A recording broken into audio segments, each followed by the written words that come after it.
এক বেঈমান লোক এলো রাসূলুল্লাহর দরবারে।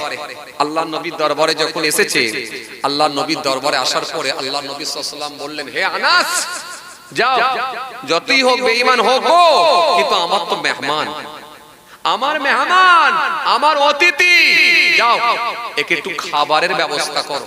হযরত আনাস রাদিয়াল্লাহু তাআলা আনহু আর দেরি না করে, যাও আনাস, ছাগলের দুধ নিয়ে এসে একে খাওয়াও। হযরত আনাস একটা পাত্র নিয়ে গেলেন, নিয়ে গিয়ে ছাগলের দুধ দহন করে নিয়ে এলেন, নিয়ে এসে ভালো করে সুন্দর করে নিয়ে এসে বলেন, ও আল্লাহর বান্দা, খাও খাও। ও লোকটা একেবারে চোঁ চোঁ করে খেয়ে নিয়ে পেট ভরিয়ে ফেললো। এই একেবারে চোঁ চোঁ করে খেয়ে পুরো খাওয়া কমপ্লিট করে এর এক ভাত দুধ খাওয়া হয়ে গেল। হওয়ার পরে হযরত আনাস জিজ্ঞাসা করছে, আর খাবে? বলে, হ্যাঁ খাবো। সব বোনাস করেছি বলিস কি রে? এরকম করে এক ভাঁড়, দু ভাঁড়, তিন ভাঁড়, চার ভাঁড়, পাঁচ ভাঁড়, ছ ভাঁড়, 7 ভাঁড় দুধ খেয়েছে। 7 ভাঁড় দুধ খেয়ে লোকটি বলছে, আর খাবো নি। হযরত আনাস রাদিয়াল্লাহু তাআলা আনহুকে আল্লাহর নবী বললেন, যাও একটু শোয়ার জায়গা করে দাও, বিছানা করে দাও, যাতে করে গিয়ে শুয়ে পড়ে। ওকে রেস্টের জায়গা করে দাও। ও লোকটিকে রেস্টের জায়গা করে দেয়া হলো, শুয়ে পড়লো। বেটা ও শুয়ে পড়লো, শুয়ে ঘুমিয়ে পড়লো। ঘা ঘু করে নাক ডাকছে। কেন? ও তো খাই বেশি, ও নাক ডাকবে বেশি, কথা বলে না। খানেওয়ালা লোকেরা নাক ডাকে বেশি, কথা বুঝতে পারছে। ওদের ভুঁড়ি বড় হয়, ওদের মোচ খুব বড় হয়, সাংঘাতিক মোচ হয়, দেখবে ওদের মোচটাও বড় হবে, কথা বুঝতে পারছেন। ও খানেওয়ালা লোক বুঝে যাবে, কথা বুঝছেন। তো লোকটা ঘা ঘু করে নাক ডেকে রাত কাটিয়ে দিল। হযরত আনাস রাদিয়াল্লাহু তাআলা আনহু ফজরের নামাজ পড়বেন বলে মসজিদুন নববীতে চলে গেলেন, গিয়ে নামাজ আদায় করলেন। নামাজ আদায় করে হযরত আনাস রাদিয়াল্লাহু তাআলা আনহু রাসূলুল্লাহর দরবারে বসে আছেন। আর ও লোকটার তো নামাজ কালাম লাগে না, কারণ ও তো বেঈমান লোক, কথা বুঝতে পারছেন। ও তো একেবারে সারা রাত ধরে ঘুমিয়ে উঠে এবার আস্তে আস্তে রাসূলুল্লাহর দরবারে গিয়ে দাঁড়িয়ে আছে। আল্লাহর নবী বলে, মুখ টুক ধুয়েছো বাবা? জি ধুয়েছি। বসো, চুপ করে বসো। এ তরুণিয়া নওজওয়ান ওয়াকেরা, ইয়া মাই মুরব্বিরা, বাবা রাসূলের কিতাবের মধ্যে পাওয়া যায় আল্লাহ নবী প্রত্যেকদিন ফজরের নামাজের পরে সাহাবেদেরকে নিয়ে আমার নবী গোল করে একটু বসতেন। সাহাবীদের মুখের দিকে তাকিয়ে আল্লাহ নবী আলোচনা করতেন। সাহাবীরা নানা রকম প্রশ্ন রাসূলুল্লাহর থেকে জেনে নিতেন। রাতে যদি কেউ কোনো স্বপ্ন দেখে থাকে, আল্লাহ নবীকে সেই স্বপ্নের মানেটা জিজ্ঞাসা করতেন। নবী সেটাকে মানে করতেন, ব্যাখ্যা করে বোঝাতেন। এজন্য রাসূলুল্লাহ প্রত্যেকদিন ফজরের নামাজের পরে সাহাবীদেরকে নিয়ে একটু মসজিদুন নববীতে বসে থাকতেন। হযরত আনাস রাদিয়াল্লাহু তাআলা তিনি বসে আছেন, কথা বুঝছেন। এখন ও লোকটা ঘুম থেকে উঠে আস্তে আস্তে ও চোখ মুখ লগড়ে গিয়ে নবীর দরবারে গিয়ে ও বসেছে। আল্লাহ নবী সেই সময় বললেন, বাবা তুমি কিছু মুখ ধুয়েছ? জি হ্যাঁ, মুখ দিয়েছি। রাসূলুল্লাহর দরবারে কিছু করে বসে রইলেন। কিছুক্ষণ পরেতে সে মানুষটার অন্তরে আমার আল্লাহ এমন মুহাব্বত তৈরি করে দিলেন, এত ভালোবাসা তৈরি হয়ে গেল, লোকটি আর সহ্য করতে না পেরে আল্লাহ নবীর হাতে হাত দিয়ে কালেমা পড়ে ঈমান কবুল করে নিলি। আরো জোরে বলেন, আরো জোরে বলেন।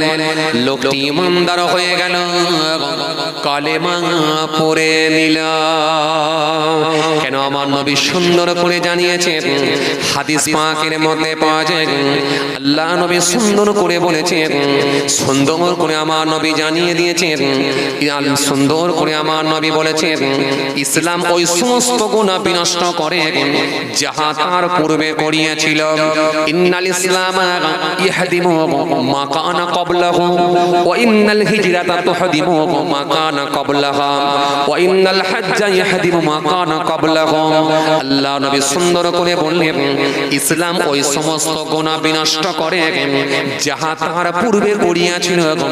যদি কোনো ব্যক্তি ঈমান কবুল করে, যদি কোনো ব্যক্তি আল্লাহকে মেনে নেয়, রব বলে মেনে নেয়, আমি রাসূলুল্লাহকে রাসূল বলে মেনে নেয়, ঈমান কবুল করে, আমার আল্লাহ তো খুশি হয়ে যায়, তার পূর্বের গুনাহগুলোকে আমার আল্লাহ মাফ করে দেয়।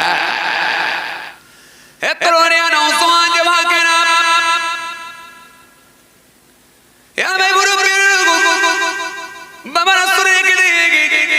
কিতাবের মধ্যে পাওয়া যায় হযরত ইব্রাহিম খলিলুল্লাহর সঙ্গে আল্লাহর মাহবুব বান্দা বেশ কিছুক্ষণ পানির উপরে দাঁড়িয়ে দাঁড়িয়ে কথা হলো।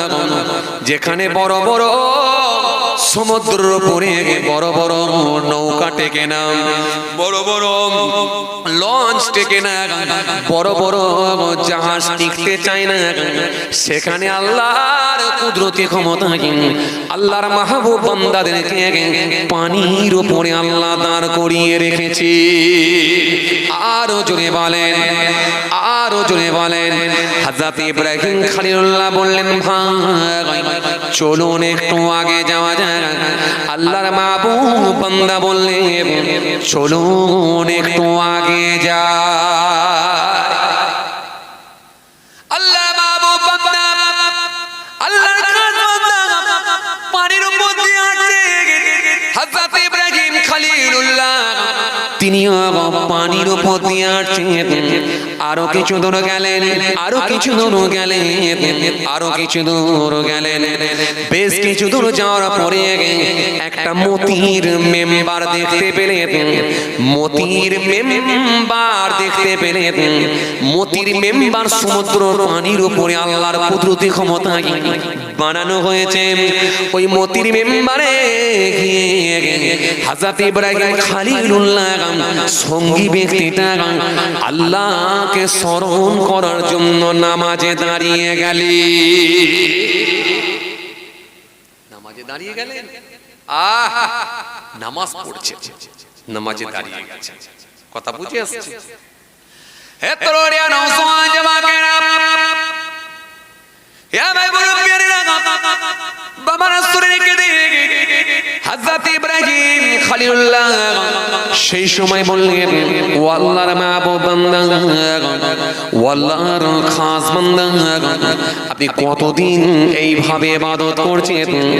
আল্লাহর মাহবুব বান্দা সেই সময় বলেছিলেন হুজুর শুনেন, আমি এইভাবে একদিন দুদিন তিন দিন নয় 400 বছর ইবাদত করছি। আরো জোরে বলেন, আরো জোরে বলেন। হযরত ইব্রাহিম খলিলুল্লাহ বললেন ও আল্লাহর মাহবুব বান্দা, ও আল্লাহর খাস বান্দা, আপনি কখন খান? খাবার কি আপনার লাগে না? আপনি কখন খান? খাবার কি আপনার লাগে না? আপনি খান কখন? কখন খান? খাওয়ার টাইম কই? আমি তো দেখছি আপনি পানির উপর দিয়ে হাঁটছেন, খাওয়া তো আপনার লাগছে না দেখছি, খান কখন? আল্লাহ বাবু বান্দা সেই সময় বলতে লেগেছেন হুজুর শরীরকে দেখে আমি খাই কিন্তু খুব কম খাই, আমি বছরে একবার খাই। ওই বছরে একবার খেয়ে নিলে সারা বছর আমার আল্লাহ চালিয়ে দেয়। আরো জোরে বলেন হুজুর আমার খাওয়া লাগে না, বছরে একবার করি খাই, বছরে একবার খাই, ওই একবার খেলেই আমার আল্লাহ আমাকে চালিয়ে দেয়। কথা বুঝে আসছে না? হ্যাঁ, কিছু কিছু লোক আছে দেখবেন খেয়ে অস্থির হয়ে যায়, পুরি সব আছে না? কিছু কিছু লোক আছে দেখবেন পুরি সব সকালে খাচ্ছে খালি বলছে লিয়াই, কথা বলে না। বেলা 10টার সময় খাচ্ছে তো লিয়াই, দুপুর বেলা খালি বলছে লিয়াই। মাঝে মাঝে খাওয়া দেখলে হাসি জেগে যায়, জলসায় গেছি, আল্লাহু আকবার, কথা বুঝতে পারছেন না? প্লেটে করে খাবার দিয়েছে, খাবার। আমি বললাম, কই চাচা, কত খাবার নিয়ে এসেছেন, এত ভাত খাওয়া যায়? প্লেট নিয়ে আসেন। প্লেটে একেবারে 75% না, 3 ভাগ না, প্রায় 80% ভাত তুলে দিলাম। অল্প একটু ভাত রেখেছি। তখন মুরব্বি চাচা বলছে, বাবাজি কি খাবেন? আমি তো বুড়ো বয়সে এর থেকে বেশি খাই। কথা বুঝছেন না? বলছে আমি বুড়ো বয়সে এর থেকে বেশি খাই। তো আপনি তো সব ভাতই তুলে দিচ্ছেন। কথা বুঝছেন না? মুরব্বি মানুষটা তখন হাসতে হাসতে বলছে, বাবাজি আমি তো এর থেকে বেশি খাই। মাঠ থেকে খেয়ে এলে না, ডবল খেয়ে নেবো। আমার তখন একটু হাসি লেগে গেল। কথা বুঝতে পারছেন? নবী হাদিস পাকের মধ্যে বলেছেন যে মোমেন খায়, ইমানদার খায় এক পাকস্থলীতে, আর বেঈমান খায় 7 পাকস্থলীতে। আমার তখন মনে পড়ে গেল, আসলে এর খাওয়াতি গোলমাল আছে। কথা বলেন না, এই খাওয়াতি গোলমাল আছে। আরে শোনেন, বেশি খাবেন না, বেশি খাবেন না, বেশি খাবেন তাড়াতাড়ি বেশি রোগ দেরি ঢুকবে। কে বলেছে আপনাকে? আপনি সমস্ত আউলিয়া কিরামদের জীবনী পড়ে দেখেন, সব অল্প খেতেন, সব অল্প খেতেন। অল্প করলে, অল্প খেলে শরীর সুস্থ থাকে, ইবাদত করতে আপনি সক্ষম হবেন, জিকির করতে সক্ষম হবেন। অল্প খান, বেশি খেতে হবে না। কে বলেছে আপনাকে কম খেলে মরে যাবেন? ফালতু কথা বাদ দেন। আল্লাহ মরণ আপনার যখন লিখে রেখেছে তখনই হবে। যদি কোনো বেঈমান, যদি কোনো গায়ের কম, যদি কোনো অমুসলমান সে ভবিষ্যতে কোনোদিন যদি তার চেতনা ফিরে যায়, যদি মনে হয় ইসলাম ধর্মটাই সত্য ধর্ম, সে যদি ঈমান কবুল করে নেয়, আমার আল্লাহ ইচ্ছা করলে তার পূর্বের গুনাহগুলোকে maaf করে দিতে পারে। এর নাম ইসলাম। আর কি ওয়া ইন্নাল হিজরাতা তুহদিবু মা কানা ক্বাবলাহু, হিজরত ওই সমস্ত গুনাহ বিনষ্ট করে যাহা তাহার পূর্বে করিয়াছিল। যদি কোনো ব্যক্তি এক জায়গা থেকে আরেক জায়গায় হিজরত করতে বাধ্য হয়, সে যদি মনে করে আমি স্বাধীনভাবে ধর্ম পালন করতে পারছি না, অক্ষম হয়ে পড়েছি, আমার নামাজকে টিকিয়ে রাখতে হবে, আমার কোরআনকে টিকিয়ে রাখতে হবে, আমার ঈমানকে টিকিয়ে রাখতে হবে, আমার দ্বীনকে টিকিয়ে রাখতে হবে, এই কথা মনে করে যদি এক জায়গা থেকে আরেক জায়গায় যদি হিজরত করে চলে যায়, এই দ্বীনকে প্রতিষ্ঠিত, দ্বীনকে কায়েম রাখার জন্য, দ্বীনকে টিকিয়ে রাখার জন্য যদি এক জায়গা থেকে আরেক জায়গায় হিজরত করে, আমার নবী জানিয়ে দিলেন আমার আল্লাহ ইচ্ছা করলে তার আগের গুনাহগুলোকে maaf করে দিয়ে থাকে। কথা কিছু বুঝে আসছে বাবাজি? আর কি ওয়াইদাল হজ্জা ইয়াহদিমু মা কানা ক্বাবলাহু, আর হজ ওই সমস্ত গুনাহ বিনষ্ট করে। যদি কোনো ব্যক্তি হালাল টাকা থেকে 4.5 লাখ টাকা, 4 লাখ টাকা খরচ করে যদি একবার কাবা বাইতুল্লাহ শরীফ তওয়াফ করে, সাফা মারওয়া সাই করে, হাজরে আসওয়াদে চুম্মা দেয়, নবী রওজা শরীফে গিয়ে একবার সালাম দেয়, আমার আল্লাহ এত খুশি হয়ে যায়, এত রাজি হয়ে যায়, ওই হালাল টাকায় হজ করার জন্য আল্লাহ ইচ্ছা করলে তার পূর্বের গুনাহগুলোকে maaf করে দিতে পারে। হালাল টাকায় হজ করতে হবে। কথা বুঝে আসছে? এখন তো কিছু লোক আবার লটারি কেটে হজ করতে চলে যাচ্ছে। খালি ডিগ্রিটা একটা নবো পা পর্যন্ত জুব্বা ঝোলাও, আর আমাকে কে রুখে দেবে? কিছু লোক আছে না এরকম? অত সহজ। হজ করতে যাওয়ার আগে লুঙ্গির খোঁট তুলে দিয়ে গালিগালাজ করেছিল, ফিরে এসে সেই একই অবস্থা দেখালো। পাল্টানো না তোমার অভ্যাস, শুধু পাল্টানো হলো লেবাস। মাথায় দিলে টুপি, লোকের পিছনে চালাচ্ছ কূটনীতি, গুনবে যেমন তসবিহ, অহংকার রিয়া ফাখার কি করে করবি? একবার কি ভেবে দেখবি? আছে না কিছু লোক এরকম? আছে? পুরো এলাকাকে একেবারে, এলাকার মানুষকে রুষ্ট করে তোলে, এলাকার মানুষকে, জি, এলাকার মানুষের সঙ্গে এত খারাপ আচরণ করে, খারাপ ব্যবহার করে, এলাকার মানুষরা তার উপর রুষ্ট হয়ে গেছে, এলাকার মানুষরা তার উপর অসন্তুষ্ট হয়ে গেছে, এলাকার মানুষরা তার উপর নারাজ হয়ে গেছে। ওইরকম হজের কোনো দাম নাই। আসেন, হালাল টাকায় হজ করে যদি শরীয়ত মোতাবেক যদি চলতে পারেন, আমার আল্লাহ ইচ্ছা করলে পূর্বের গুনাহকে আপনার maaf করে দিতে পারে। আসেন, খেয়াল করেন, যে কথা বলতে বলতে চলে আসছিলাম বাবাজি আমার ভাইরা, হযরত আনাস রাদিয়াল্লাহু তাআলা আনহুর কথা বলছিলাম, তাই তো নাকি গো?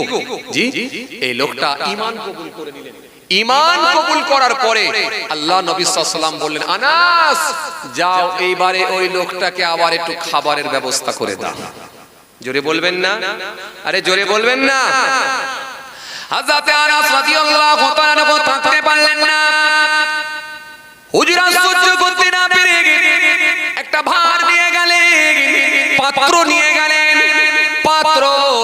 গিয়ে এক ভাঁড় দুধ নিয়ে এলেন। দুধ নিয়ে এসে লোকটিকে বললেন খাও। লোকটি আস্তে আস্তে দুধটা খাওয়া কমপ্লিট হয়ে গেল, দুধ খাওয়া সম্পূর্ণ হয়ে গেল।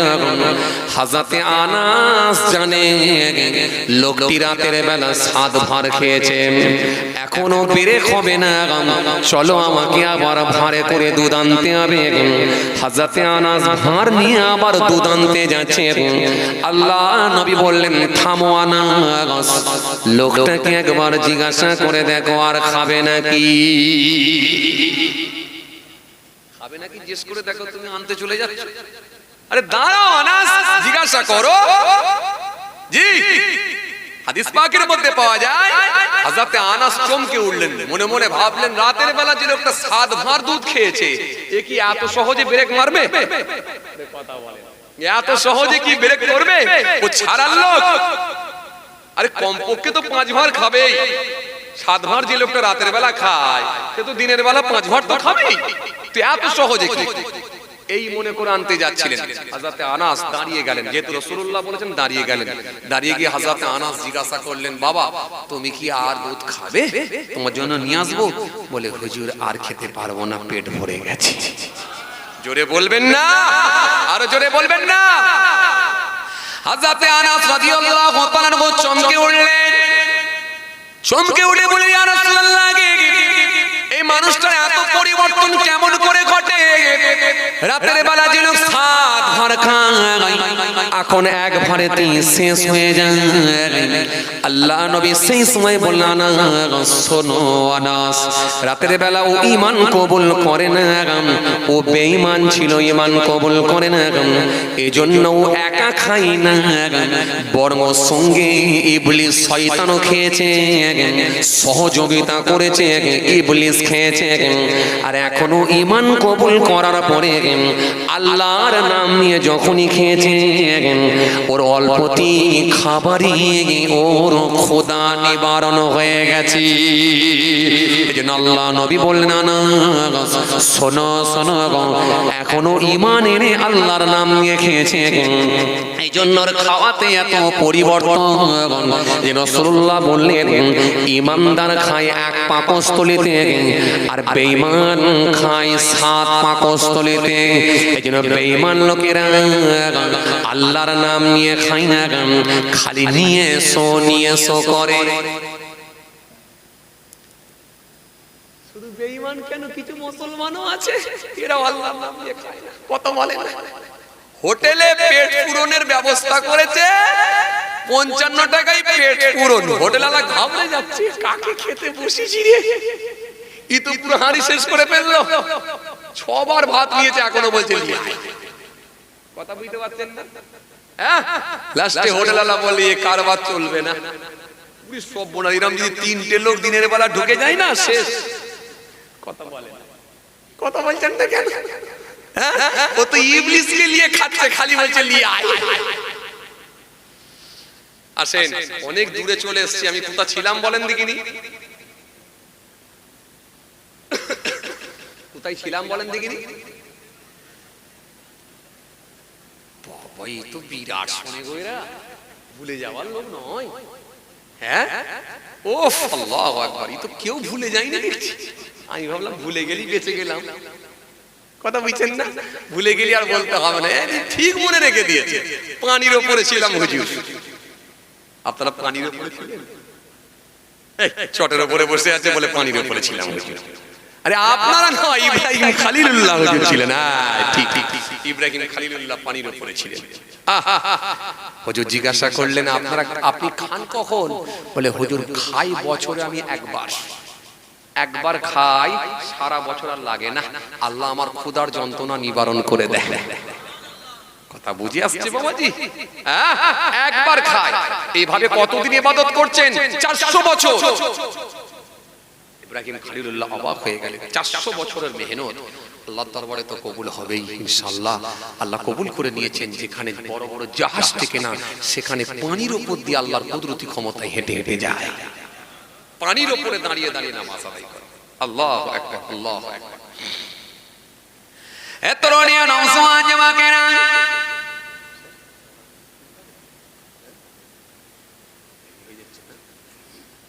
ও আল্লাহ, তো 12:30 হয়ে গেছে।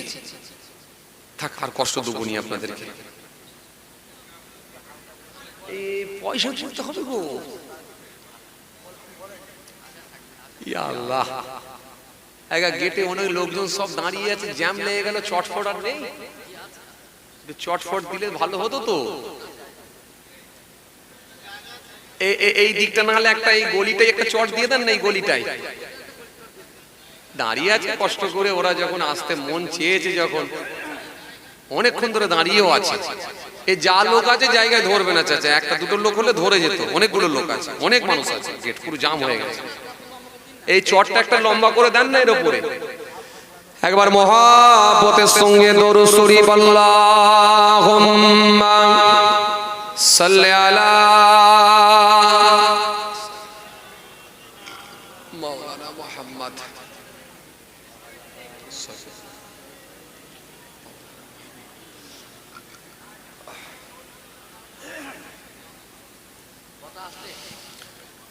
জোরে জোরে পড়েন আল্লাহুম্মা সাল্লি আলা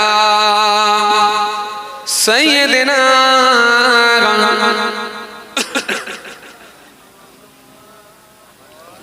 সাইয়্যিদিনা মাওলানা মুহাম্মদ সাল্লাল্লাহু আলাইহি ওয়াসাল্লাম।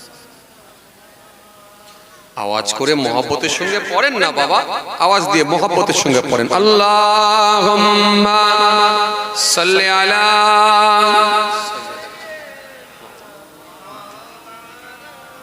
সাইয়্যিদিনা মাওলানা মুহাম্মদ সাল্লাল্লাহু আলাইহি ওয়াসাল্লাম। নূরে হক মুজাসসাম দোলে এসে মা আমিনার কোলে 12 রবিউল আউয়ালে। জোরে হবে না সুবহানাল্লাহ? আরো জোরে হবে না?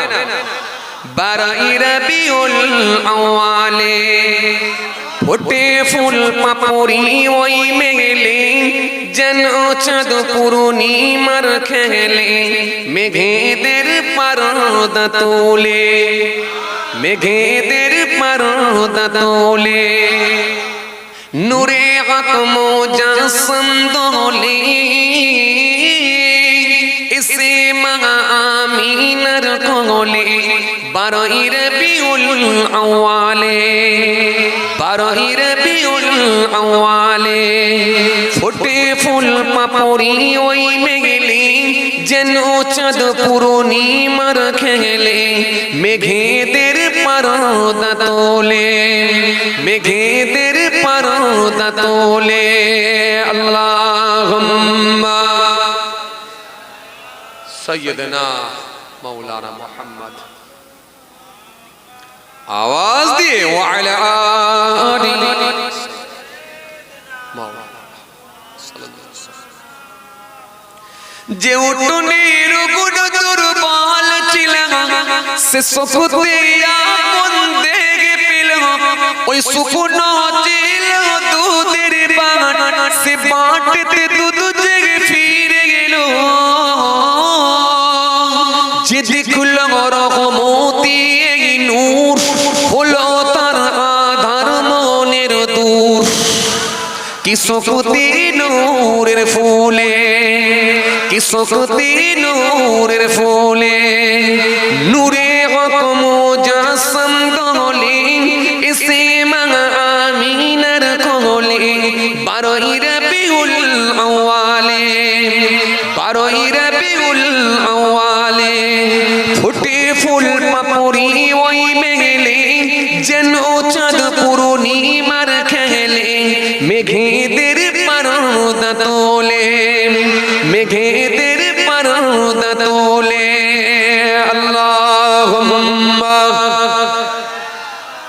সাইয়্যিদিনা মাওলানা মুহাম্মদ ওয়া আলি সাইয়্যিদিনা মাওলানা মুহাম্মদ সাল্লাল্লাহু আলাইহি ওয়াসাল্লাম।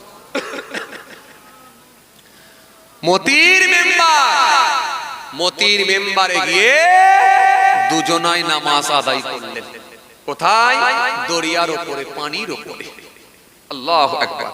নামাজের সমাপ্তি ঘটিয়ে নামাজ শেষ করে আল্লাহর মাহবুব বান্দা বলে হুজুর চলেন একটু আগের দিকে যাই। হযরত ইব্রাহিম খলিলুল্লাহ বলে চলুন একটু আগের দিকে যাই। হে তরুণিয়া নওজওয়ান যুবকেরা, হে ভাই মুরব্বিরা, বাবা রাসূলের কিতাবের মধ্যে পাওয়া যায় আল্লাহর মাহবুব বান্দা দরিয়ার উপর দিয়ে হাঁটছেন। হযরত ইব্রাহিম খলিলুল্লাহ তিনিও দরিয়ার উপর দিয়ে হাঁটছেন। আরো কিছু দূর গেলেন, আরো কিছু দূর গেলেন, বেশ কিছু দূর গেলেন। দরিয়া থেকে আস্তে আস্তে কিনারায় গিয়ে উঠে পড়লেন, জমিনের উপরে উঠলেন। জমিনের উপরে উঠে বেশ কিছুটা হাঁটার পরে সোজা গিয়ে বাইতুল মুকাদ্দাসে গিয়ে পৌঁছে গেলি। আরো জোরে বলেন, আরো জোরে বলেন। বাইতুল মুকাদ্দাসের সামনে গিয়ে আল্লাহ মাহবুব বান্দা পানির তলাশ করতে লাগলেন, কিন্তু কোথাও পানি নাই। আল্লাহর মাহবুব বান্দা মসজিদের একটা সাইডে এক কোণাতে গেলেন। কোণাতে গিয়ে ওই মসজিদের উপরে একবার খালি নিজের হাতখানা নিয়ে একবার স্পর্শ করলেন, একবার হাতখানা নিয়ে একবার চাপড় দিলেন। চাপড়ানোর সাথে সাথে মসজিদের কোণা থেকে আল্লাহর কুদরতি ক্ষমতায় পানি বার হতে লাগলো। আরো জোরে বলেন, আরো জোরে বলেন।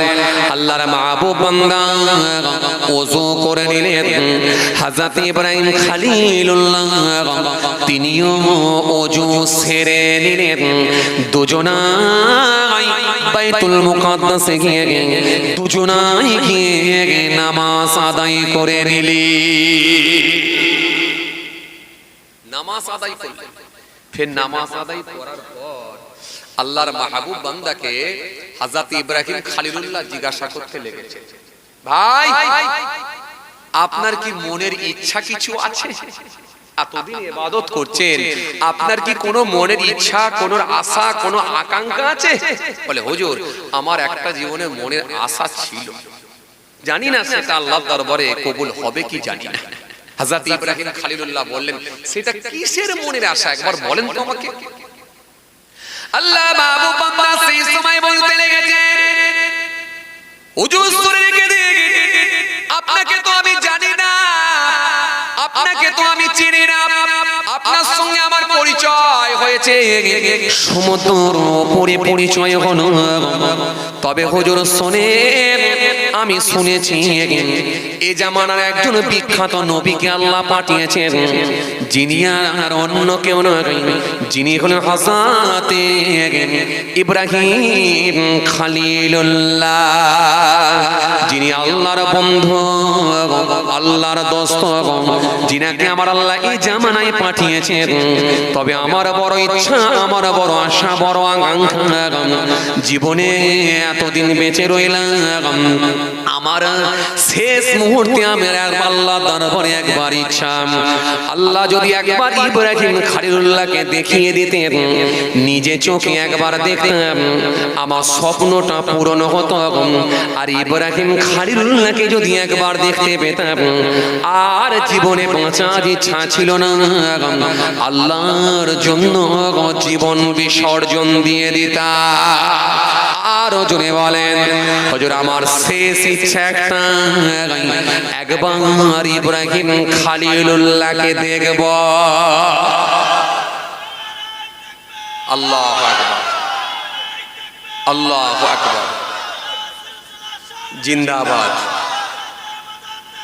জিন্দাবাদ। হযরত ইব্রাহিম খলিলুল্লাহ কথা শোনার পরে আল্লাহ নবী হযরত ইব্রাহিম খলিলুল্লাহ হুজুর সহ্য করতে পারলেন না, সঙ্গী মানুষটাকে বললেন, ভাই জীবনের শেষ ইচ্ছা একবার ইব্রাহিম খলিলুল্লাহকে দেখবেন। ইব্রাহিম খলিলুল্লাহ আপনার পাশে দাঁড়িয়ে আছে। আরো জোরে বলেন, আমি আর অন্য কেউ নই যিনাকে আপনি তলাশ করছেন, যিনাকে আপনি খুঁজছেন, অন্বেষণ করছেন, তিনি আর অন্য কেউ নয়, তিনি হলেন হযরত ইব্রাহিম খলিলুল্লাহ। যখনই তিনি এই পরিচয় খানা দিয়েছেন, আল্লাহর মাহবুব বান্দা হযরত ইব্রাহিম নবীর দিকে তাকালেন, এক দৃষ্টি দেখলেন, এক দৃষ্টি তাকিয়ে আল্লাহু আকবার বলে চোখ বন্ধ করলেন। চোখ বন্ধ করে জমিনের উপরে শুয়ে পড়লেন। শুয়ে পড়ার সাথে সাথে হুজুর ইন্তেকাল হয়ে গেলেন। ইন্না লিল্লাহি ওয়া ইন্না ইলাইহি রাজিউন। হুজুর ইন্তেকাল হয়ে গেলেন, আল্লাহর ডাকে সাড়া দিয়ে চলে গেলেন। আল্লাহর মাহবুব বান্দা তিনি ইন্তেকাল হয়ে গেলেন। ইচ্ছা ছিল, শেষ ইচ্ছা ইব্রাহিম খলিলুল্লাহকে দেখব, আর ইব্রাহিম খলিলুল্লাহকে দেখলি আমি আল্লাহর দরবারে চলে যেতে চাই। আল্লাহ সেটাও কবুল করে নিলেন, তিনি ইন্তেকাল হয়ে গেলেন। হযরত ইব্রাহিম খলিলুল্লাহ তিনাকে আস্তে আস্তে কাফন পরাবার ব্যবস্থা করলেন, জানাজার নামাজ আদায় করলেন। হুজুর বাইতুল মুকাদ্দাসের পাশাপাশি কোনো একটা জায়গায় গিয়ে দাফন করে দিলেন। ইব্রাহিম খলিলুল্লাহর সাথী তিনি চলে গেলেন। মনটা বড় খারাপ হয়ে গেল ইব্রাহিম খলিলুল্লাহ, মনটা খুব খারাপ। এত সময় ধরে একসঙ্গে সফর করছিলাম, আমাকে ছেড়ে চলে গেল। লোকটি আল্লাহর ডাকে সাড়া দিল, মনটা খুব খারাপ। কিতাবের মধ্যে পাওয়া যায় হযরত ইব্রাহিম খলিলুল্লাহ হুজুর সহ্য করতে না পেরে একা একা হাঁটা শুরু করলেন। বাইতুল মুকাদ্দাসের পাশ থেকে হুজুর হাঁটতে লাগলেন। হেঁটে হেঁটে হেঁটে হেঁটে একটা নির্জন জায়গায় গিয়ে পৌঁছালেন। নির্জন জায়গায় গিয়ে দেখতে পেলেন একটা ভয়ঙ্কর আকৃতির এক ব্যক্তিকে দেখা গেল। গোটা শরীর তার কৃষ্ণময়, কদাকার কালো চেহারা, ভয়ঙ্কর আকৃতি, ভয়ঙ্কর সুরাতের এক ব্যক্তিকে দেখতে পেরে হযরত ইব্রাহিম খলিলুল্লাহ গিয়ে দাঁড়িয়ে গেলেন। দাঁড়িয়ে গিয়ে বললেন, আসসালামু আলাইকুম।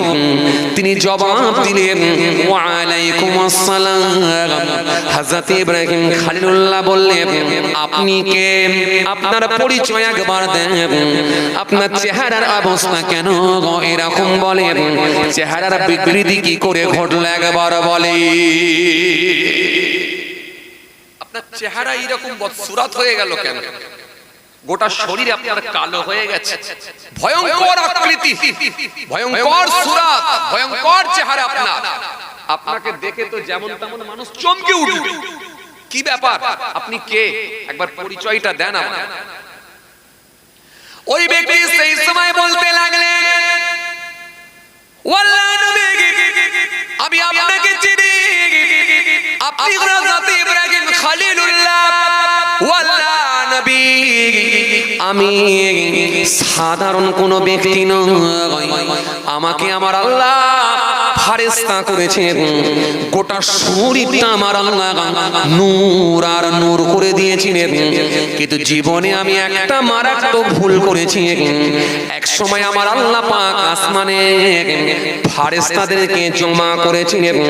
এক জায়গায় জমা করে জামায়াত করে আমার আল্লাহ নির্দেশ দিলেন, ও আমার মালায়েকা ফেরেশতারা, তোমরা আমার রাসূলুল্লাহর শানে বেশি বেশি বেশি করে দরুদ পাঠ করো এবং আমার হাবিবকে ভালোবেসে বেশি বেশি করে দরুদ পড়ো।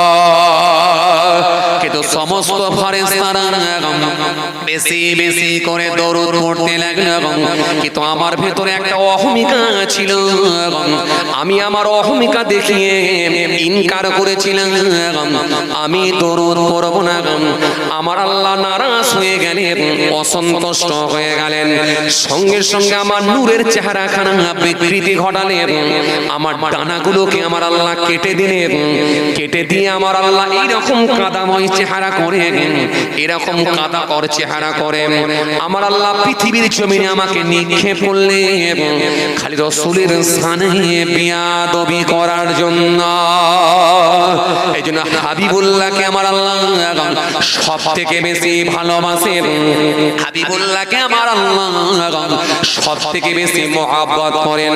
এই জন্য হাবিবুল্লাহ জানিয়ে দিয়েছে, সুন্দর করে আমার আল্লাহ আমার নবী জানিয়ে দিয়েছে, যে ব্যক্তি আমার উপরে একবার দরুদ শরীফ পড়বে, মান সাল্লা আলাইহি ওয়াহিদাতান সাল্লাল্লাহু আলাইহি আশারা, যে ব্যক্তি আমার উপরে একবার দরুদ শরীফ পড়বে আমার আল্লাহ এত খুশি হয়ে যায়, 10টা করুণা 10টা রহমত আমার আল্লাহ তার উপর অবতীর্ণ করে দেয়। আরো জোরে বলেন, আরো জোরে বলেন। এই জন্য আমার নবী জানালেন, ইন্নী লাকিতু জিবরিল ফাবাশশারানি ফাকালা ক্বালা আল্লাহু তাআলা মান সাল্লা আলাইকা সাল্লাইতু আলাইহি ওয়া মান সাল্লামা আলাইকা সাল্লামতু আলাইহি ফাসাজাদতু লিল্লাহি শুকরান। আল্লাহ নবী বলেন, সাহাবীরা শোনো, জিবরাইল এসে আমাকে খুশি সংবাদ দিয়েছে, যে ব্যক্তি আমার উপরে একবার দরুদ শরীফ পড়ে আমার আল্লাহ তার উপর রহমত বর্ষণ করে, আর যে ব্যক্তি আমার উপরে একবার সালাম পাঠ করে আমার আল্লাহ তার উপরে সালাম প্রেরণ করে। ফাসাজাদতু লিল্লাহি শুকরান। আমি রাসূলুল্লাহ থাকতে না পেরে এই কথাটা শোনার সাথে সাথে আমি রাসূলুল্লাহ শুকরিয়ায় সিজদায় পড়ে গিয়েছিলাম। কথা কিছু বুঝতে পারছেন বাবাজি? আর কিছু লোক এসে বসে দরুদ পড়তে মন চায় না, মাথা নিচু করে বসে থাকে, আছে না? না, রোজ আর একই জিনিস ভালো লাগে। কোরআন শরীফ পড়তে মন চায় না, সূরা ফাতিহা পড়তে মন চায় না, দরুদ পড়তে মন চায় না, রোজ একই জিনিস ভালো লাগে, শুধু নতুন নতুন কিছু দেখাও। শোনো, এই কালেমার গুরুত্ব কমে যায় না।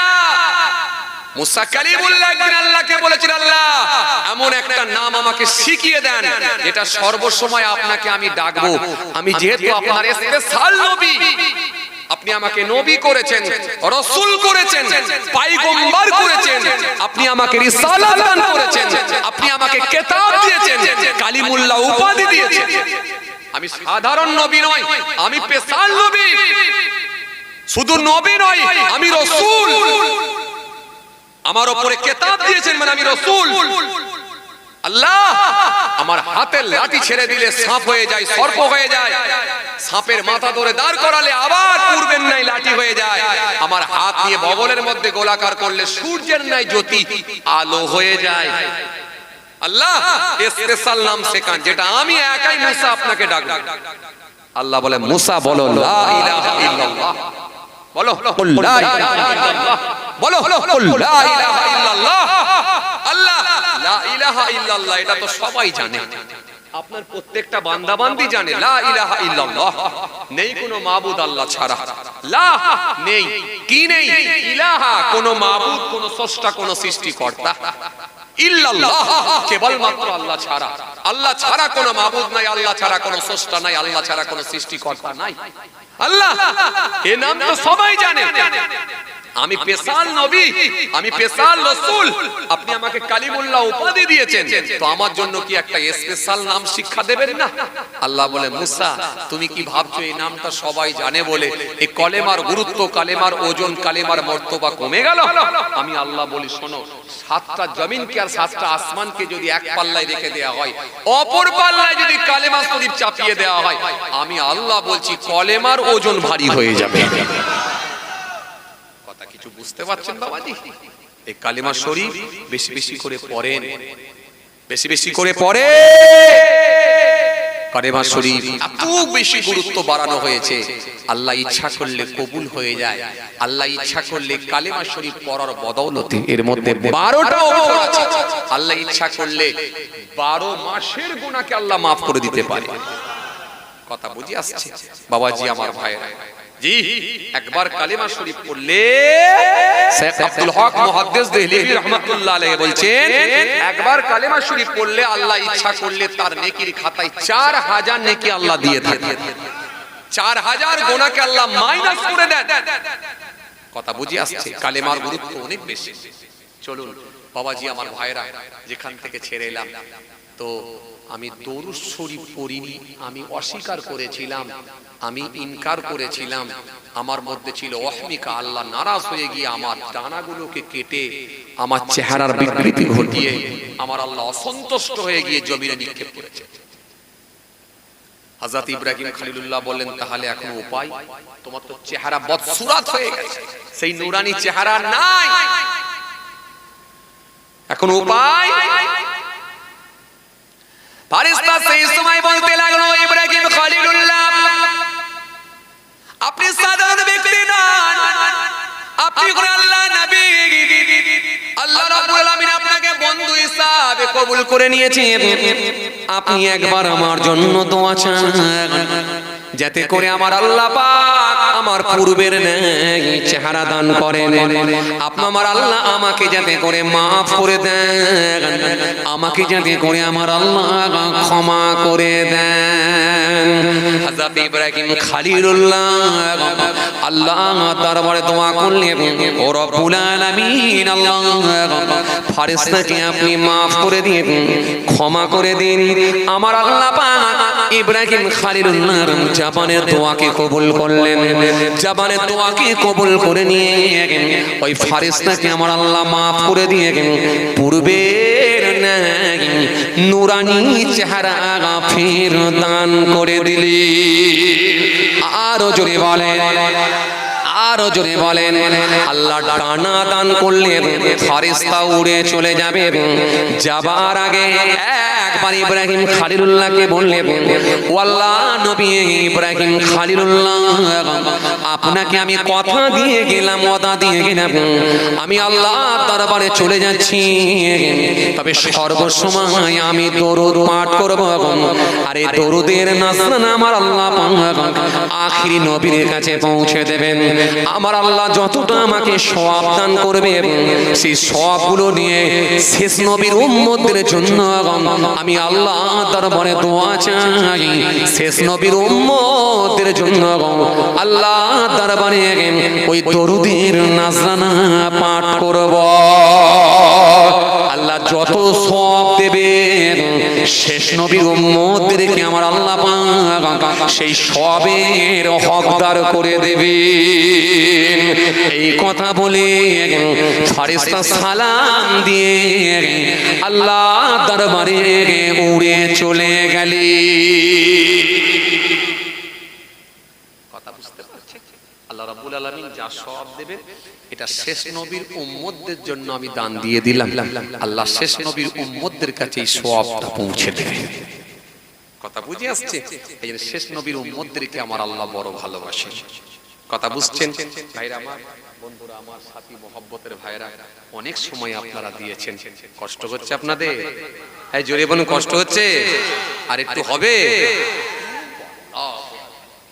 টেম্পার বিরাট ফুল টেম্পার আছে, একবারে চার্জ দেখি 100-এ 100, 1-2% কমে নে।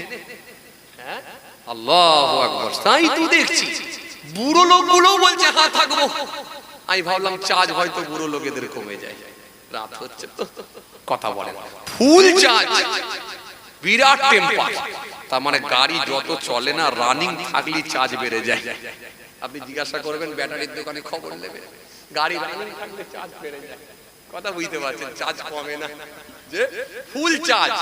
আলহামদুলিল্লাহ, একবার তাকবীর দেন, নারায়ে তাকবীর। একটু খুশি মনে দেন না নারায়ে তাকবীর।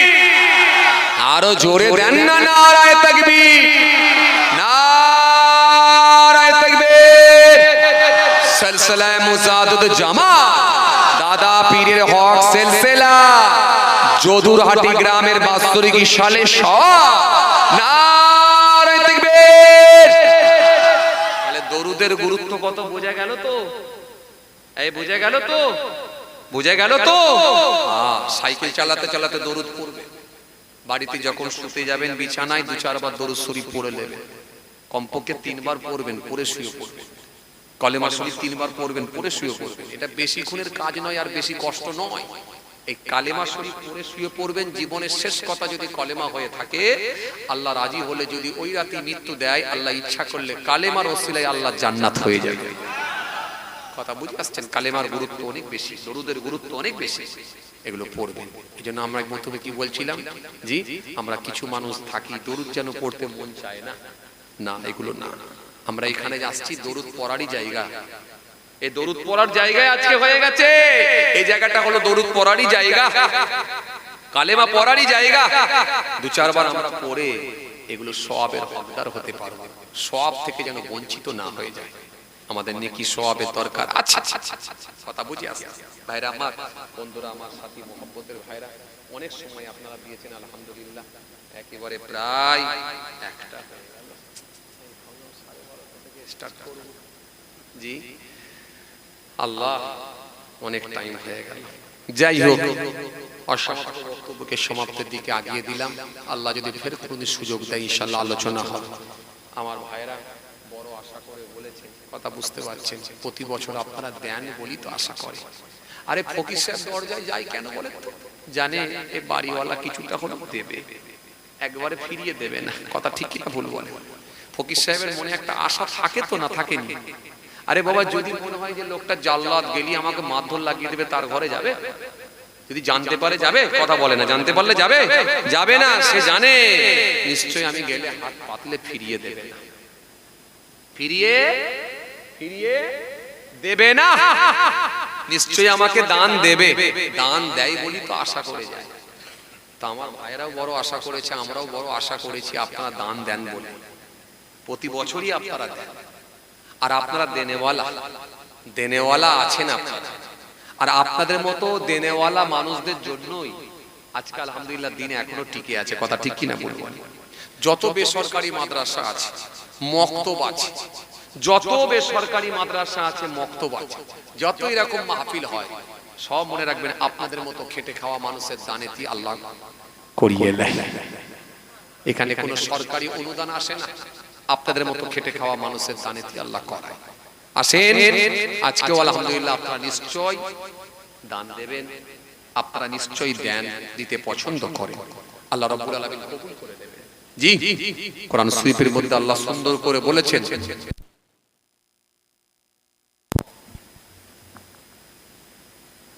আল্লাহু ইউহিব্বু কুল্লা কাফারিন আথীম। আল্লাহ কোরআনের মধ্যে স্পষ্ট ঘোষণা দিয়েছেন।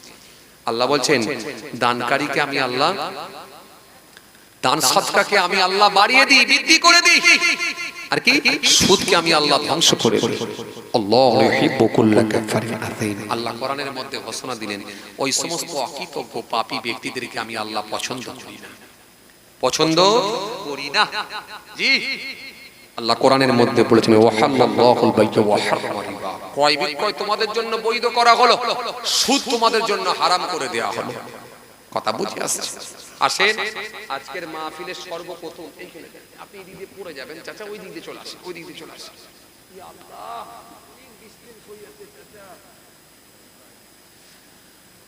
আচ্ছা বাবাজি, আপনারা দান দেবেন, সর্বপ্রথম কে দেবেন? সর্বপ্রথম যদি কেউ দেন, আমার আল্লাহ বড় পছন্দ করে। জি, সর্বপ্রথম দেনেওয়ালাকে আমার আল্লাহ বড় ভালোবাসে। কেন? মনে রাখবেন, একটা হাদিস এসেছে, আবু হুরায়রা রাদিয়াল্লাহু তাআলা আনহু থেকে বর্ণিত হাদিস। হযরতে আবু হুরায়রা রাদিয়াল্লাহু তাআলা আনহু থেকে বর্ণিত হাদিস। আল্লাহর নবী বলেন, কাউকে যদি নেক কাজের দিকে আহ্বান করা হয়, নেক কাজের দিকে যদি ডাক দেওয়া হয়, তার ডাকে সাড়াদানকারী যে পরিমাণ সওয়াব পাবে, যিনি ডেকে নেক রাস্তা দেখিয়ে দেবে, মহান আল্লাহ খুশি হয়ে গিয়ে তাকে ডবল সওয়াবের হকদার করবে। জোরে বলতে পারেন না? আজকের মাহফিলে সর্বপ্রথম কেউ আছেন আগামী বছরে ইনশাআল্লাহ? আচ্ছা, মাশাআল্লাহ মাশাআল্লাহ, আমাদের ফিরোজ ভাই 1000 টাকা সর্বপ্রথম দিয়েছে। আর আমি চাইছি চালের খাতায় সর্বপ্রথম নেব। আজকের মাহফিলে সর্বপ্রথম কেউ আছেন বাবাজি? এক বস্তা 25 কিলো চাল দেবেন। একটা, এই আস্তে কথা বলবেন না ভাই, কথা বলবেন না কেউ। 1 2 3 তিনটে লেখে। আর একবার হাত তোলেন তো ভাই, এই দেখেন তিনটে হয়েছে, তিনটে। এইখানটা পুরো সাইলেন্ট রাখতে হবে, কোনো ডিস্টার্ব যেন না হয়, কোনো আওয়াজ যেন না হয়। আলহামদুলিল্লাহ তিনটে পেয়েছি, আল্লাহর শুকর। তিনজন ভাই আল্লাহর শুকর 3 বস্তা চাল দেবেন বলেছে। আলহামদুলিল্লাহ, আলহামদুলিল্লাহ। বাবা তোমরা বন্ধ করে দাও না, এখনো চাঁদা তুলবে, বন্ধ করো, বন্ধ করো, বন্ধ করো, আর তুলুন বাবা। হ্যাঁ লাঠি নামিয়ে দাও। হয়ে গেছে জলসা শেষ, লাঠি নামিয়ে দাও। লাঠি নিয়ে লোক পেরেশান।